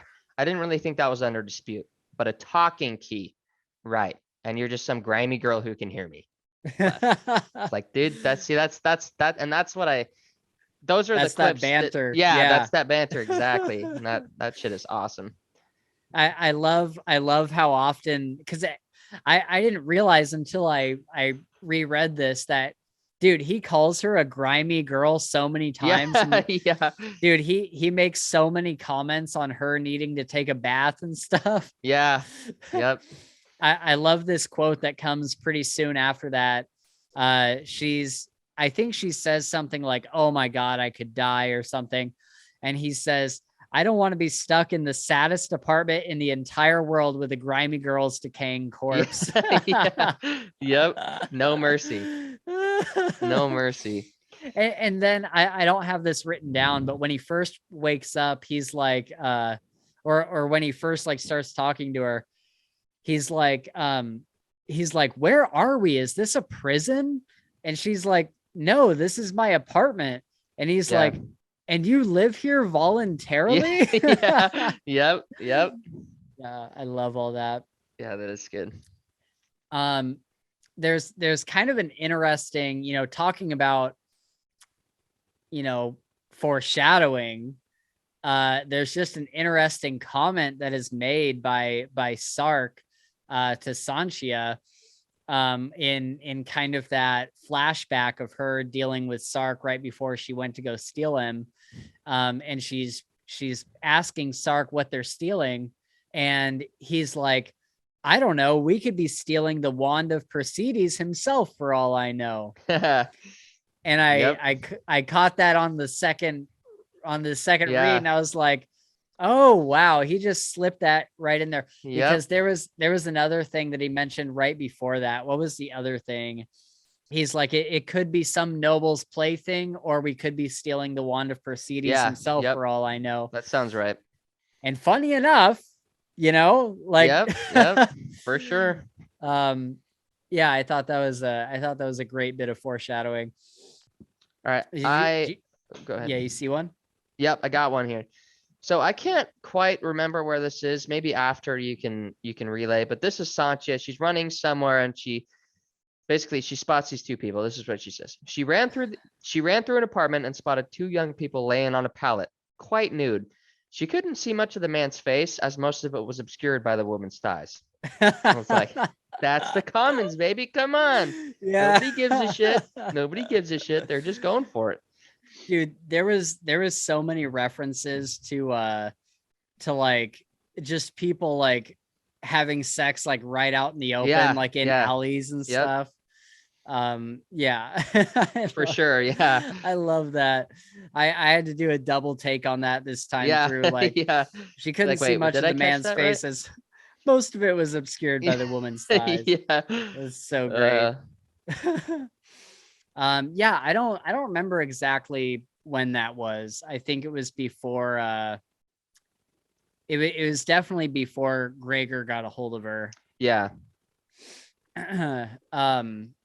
I like this one. Speaking of Gregor, I like this one where she hits him with a dart, one of her sleep darts or whatever. And the quote is, when Gregor Dandolo awoke, he was no longer convinced that consciousness was the best choice for him.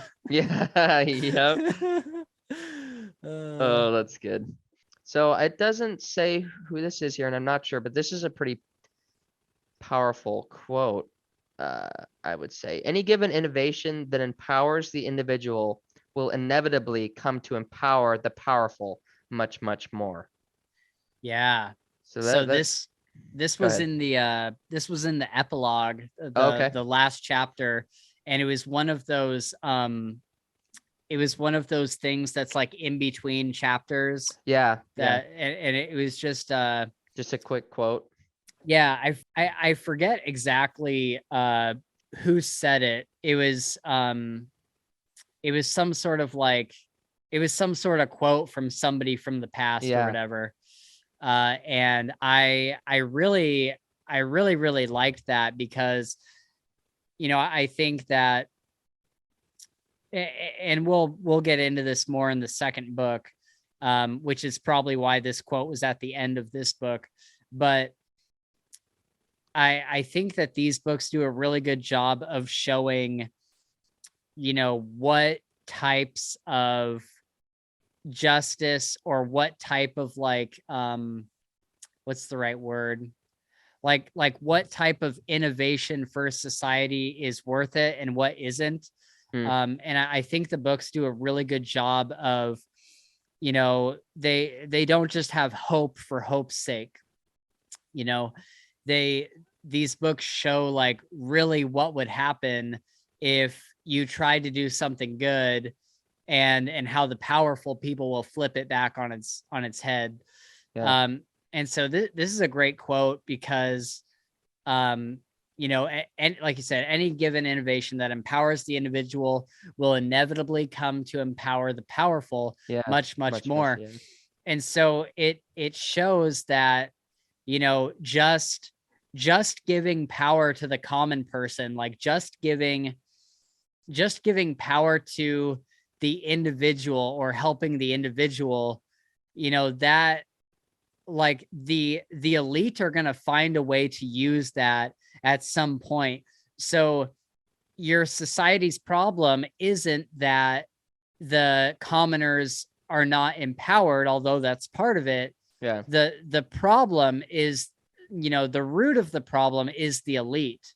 Yeah. And like that's where you have to start with this whole revolution, because anything that you give to the commoner, any power you give to the commoner is going to end up being twisted and used by the people who are already in power, the nobles, the elite.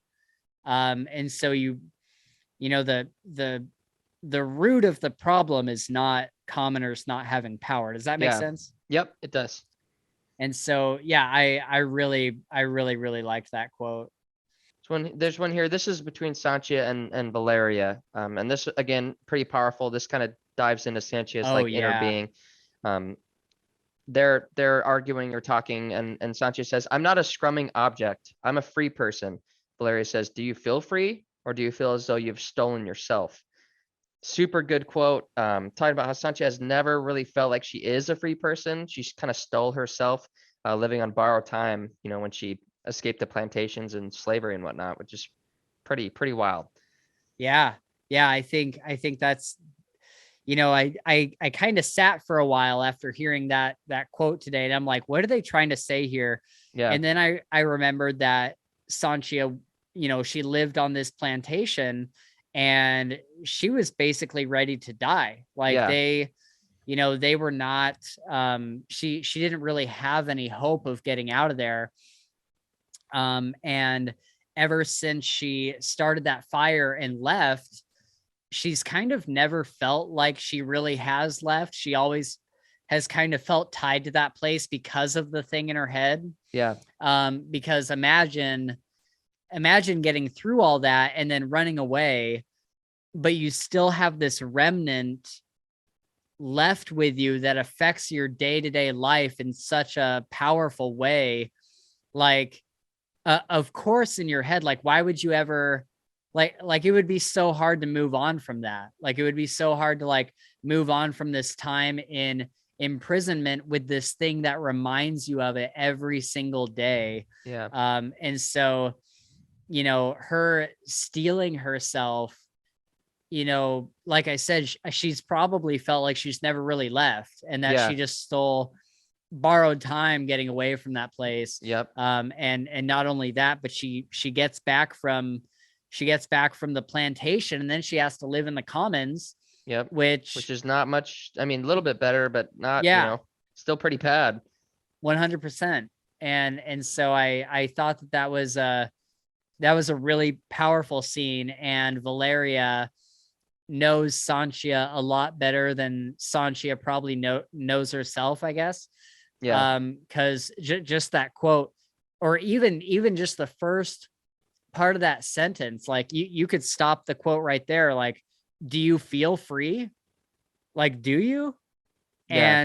And I think, Sanchia, if she was being really honest with herself, she would say no, because, like I said at the beginning of the book, her entire goal, the only goal she has, is to get enough money to get this plate out of her head. Yeah. That's not freedom. That's living your entire life for one goal. You're still living under the hand of the plantation that put the plate in your head. For sure. And yeah, wow, that is such a good quote, such a fantastic scene. Yeah. I love Orso comes in with these comments sometimes, because everybody is usually just so much stupider than him. And I forget what exactly is happening in this scene, but they're asking like really simple questions, like either about geography or history or something, while Orso is trying to explain this kind of complex scribing technique or something. And so Sanchia and Gregor ask some question, and he's like, "We don't have time to amend your dog shit educations." Dude. Yeah. That's what I was like, man, this dude is a dick. Yeah. This dude is an absolute dick. Yeah. I love that stuff when he would just go full Orso and just say something just complete asshole. Yeah. Yeah. He's like loses his temper and just falls to the wall. And then Sanchia, when she's kind of recounting her escape from the plantation, she says at the end there, she's like, or no, it's I think it's just the narrator that's saying, as she sat and watched, she realized master or slave, all screams sounded alike as the plantation is burning down. Yeah. Like she burned everybody. She just started a fire and let it go. She burned all the slaves, all the masters, and in the end, they all scream the same. Yeah, that's nuts. Pretty wild. Oh, so here's a good one. This is between Gregor and Sanchia. So Gregor's inquiring about the key. So Gregor says, "It's a key, yes." The key says it's a him. Sanchia replies, "Can we not bother with the dumb shit, please?" To Gregor. Yeah. Like, dude, that's funny. That's funny. Yeah. Yeah, I love that. And it was just so, like, you get the feeling that it's so, like, off the cuff. Yeah, yeah, like, for he sure. he just like asked it. She's like, "Can we not, like, there's so much to fucking talk don't about. Don't bother Can with the dumb shit, Gregor. Come on." Yeah. I love that. And this, let's see. I love this moment where just Orso again with his just dirty mouth and just saying stuff. He's like, because I think this is when in that same instance, Sanchia is like telling them about Clef, but she hasn't fully explained what Clef does yet. Yeah. And Orso says, "Bend me over and scrum me blue." And now, after your definition of that's ass fucking, yeah, Jesus. It's such a vivid image. I could have had a great night not thinking about that. I know.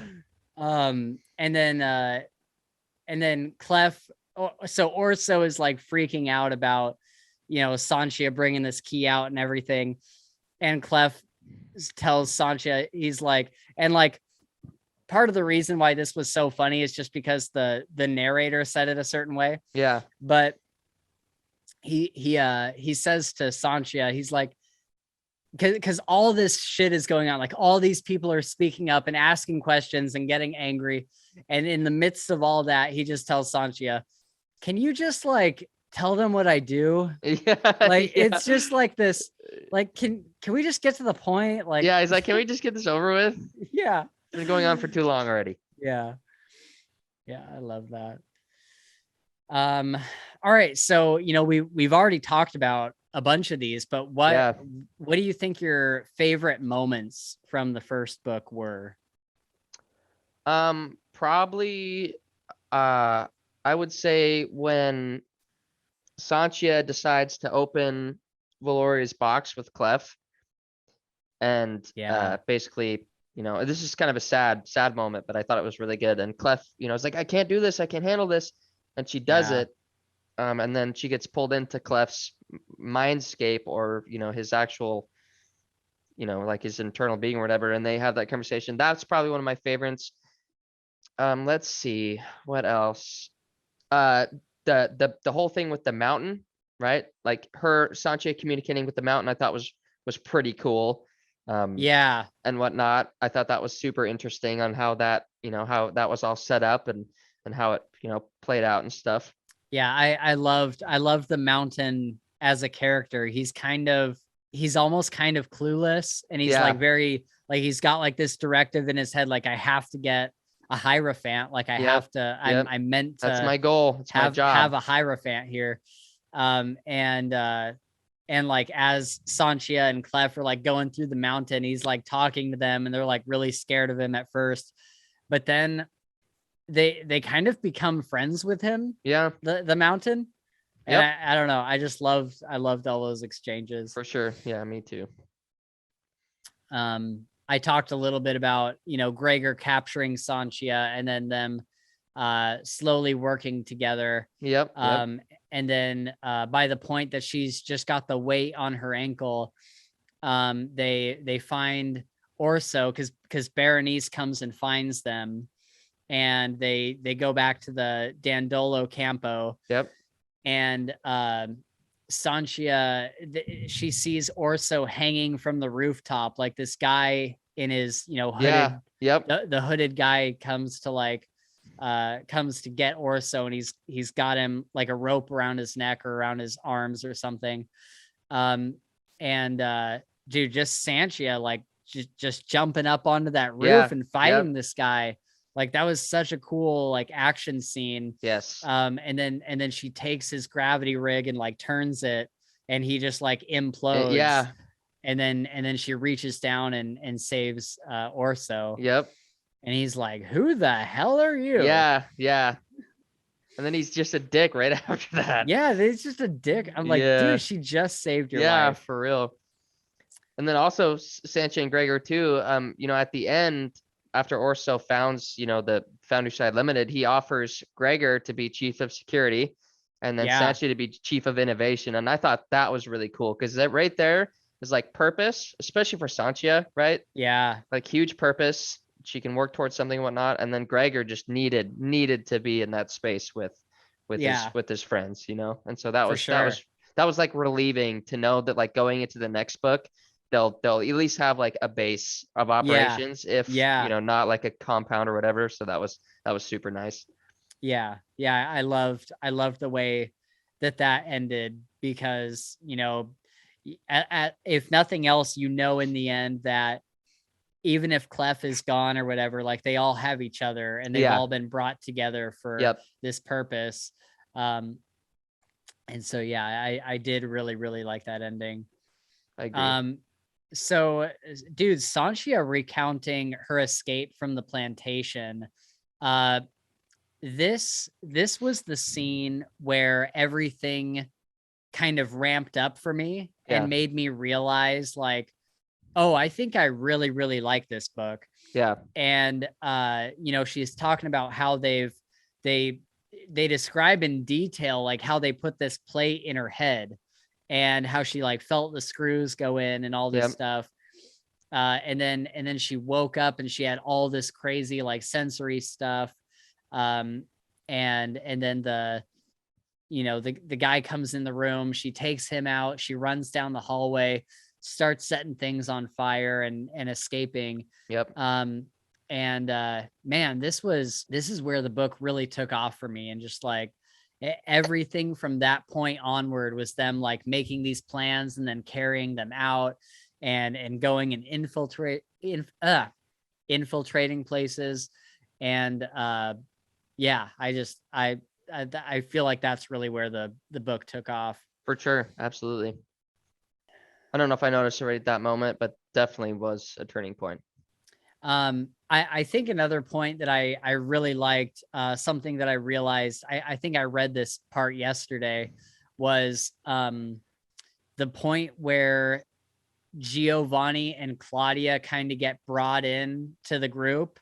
Mm-hmm. And Sanchia goes in there and she's like, "Hey, I'm going to offer you a lot of money, and you have to forget about Clef. Like, forget you ever saw Clef." Yep. That was cool. I agree. Yeah. And then she's like, "I'm going to wave my hand and some people are going to come in. Don't freak out." Yep. And she like waves her hand, and Orso and Gregor and Berenice come in. And they all meet, and Orso has this moment where, they're downstairs or whatever in the lab or in the workshop. Yep. And Orso is like looking at their board, looking at their sigils. He's like, "You've been trying to get a cart to move remotely, but it's not working. Like I bet the cart's getting confused and forgetting which way to go or whatever." And they're like, "Wow, yeah, you can tell that by just looking at the scribings." And Orso's like, he kind of has this moment where you think that he's just gonna like shit all over their work, but he's like, "It's really not bad. Like you guys have good work. You just need, to go about it a different way." And then he offers them, he's like, "I'll give you several like Candiano, what are they called? They're definitions." Definitions. Yep. And like I'll give you several Candiano definitions, and and we'll make a trade. You work with us and help us out. and I'll give you these definitions that you desperately need. Yep. And so that was a really cool scene. It was I agree. It was kind of the scene where you start to feel like everybody is really coming together and becoming a team. Yep. And this is kind of the team that's going to go into the next book and, you know, continue to like we're going to be with this group for a while. Yeah. And so that was just a really, really cool moment. I totally agree. I don't know. Any other favorite moments? Oh yeah. Okay. Here's this one there. So this is towards like the very end. Ophelia is talking to a dark god known as the Prophet deep in her temple compound. They talk about thwarting Valeria, and he says to her, "I think it's time to stop hiding." ... Yeah, it sets up a pretty ominous, Yep. an ominous lead into the next book, right? Yes.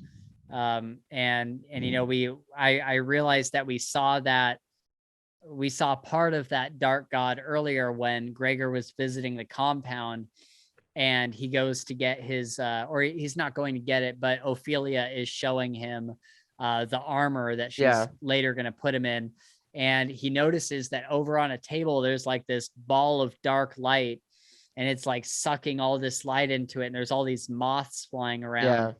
And he's like, "What's that?" And she's like, "Don't worry about that, like come look at this." And so I thought that was kind of a cool little foreshadowing a little bit. For sure.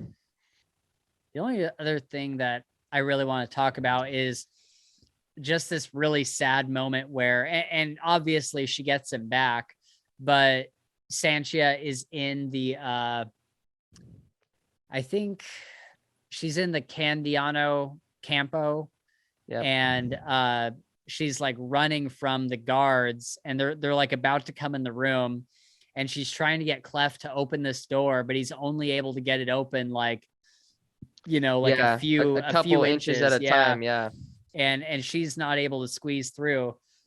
She attaches him to the sailing rig, and she attaches Clef to it, and then throws it out the door, and it goes down to Gregor, and then that's when we see Gregor get stabbed.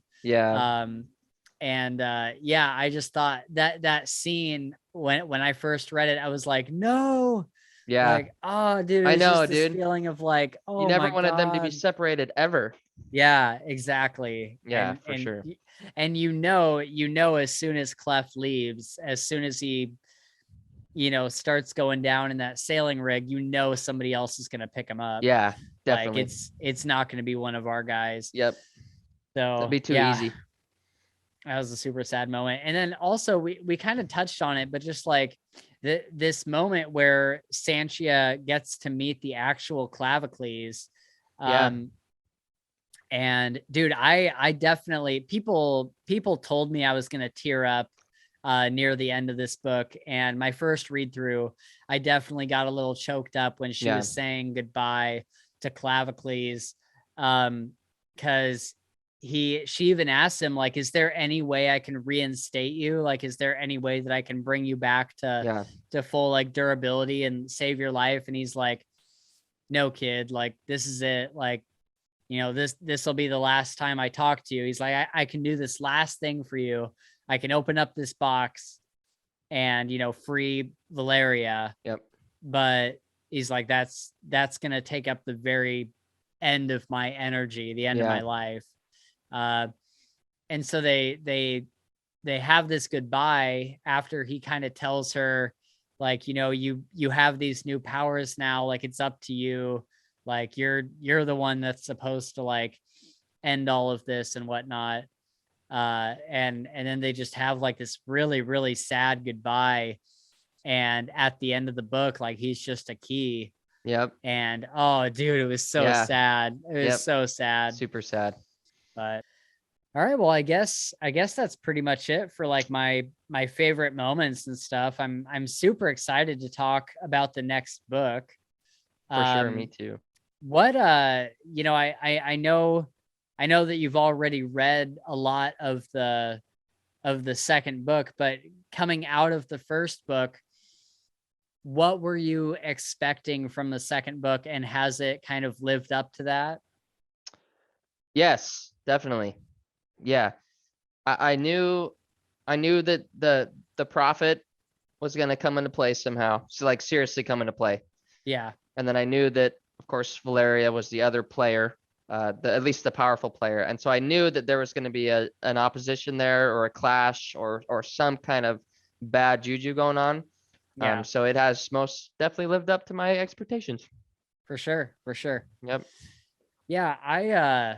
I really don't know what I was expecting from the second book when I finished the first one. Cause I was kind of like, you know, I don't think I really noticed. I mean, I'm sure I read it, but I just didn't really think about Ophelia talking to the dark god at the end of the book. Yeah.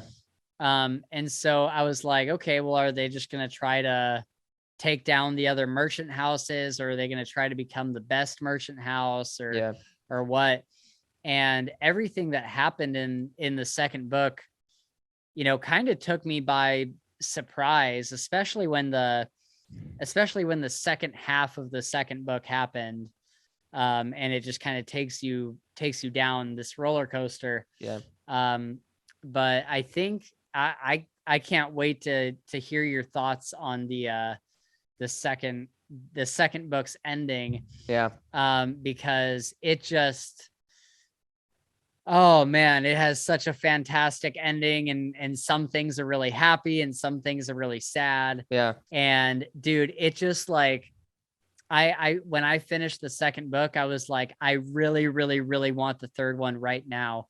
And apparently the third one comes out in either May or June of this year. Oh, nice.